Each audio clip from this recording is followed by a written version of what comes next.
torturing myself until God brought me out of it.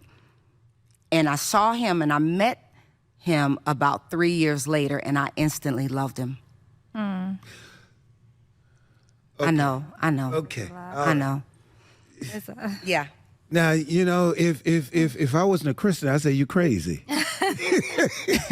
You know, Yeah. because, you know, we hear about the love of God, the forgiveness of God, you know, and that's why we needed you on the show today, because I really think it's a podcast, but it's ministering to so many people, because your story, so many people can relate to it, whether it's infidelity with a child or just infidelity on a whole.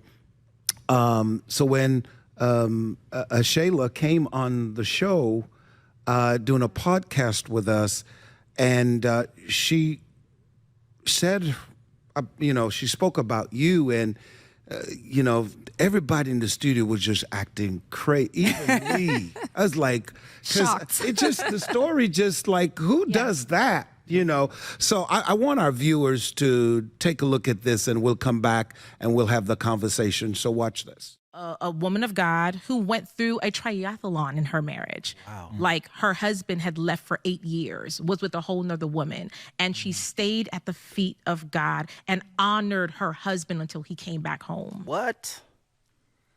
Okay? So if there's anybody that's going to tell me about how to run a marathon in marriage, I'd rather hear it from that person. Wow. And how I know is because she was one of my prayer partners. Oh, wow. She waiting for how long? 8 years. Not 8 days, 8 years. For him to Not come, 8 months. For him to come not back home? 8 years. And he came back home? And he came back Maybe home. she thought he died. No. And she opened the door? She saw him with the other woman. The other woman. No. And she opened the door? She opened the door because it was bigger than her. That was her. And now he had a whole other family. And now they are doing marriage ministry together, sharing the real, because there's a lot of men and women in the church. Yes, ma'am. Who may not physically drift, but they are already emotionally tapped out.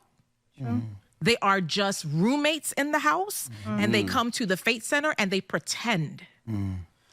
Yeesh. So because of that, it wasn't just the emotional, it was the physical. So because of that, I said, if there's anyone that I'm going to learn from, because I saw her go through it. Wow. And I honored her through it. And I made sure that I wasn't familiar with even the moments of her that were human. And I said, I need to sit at your feet and learn.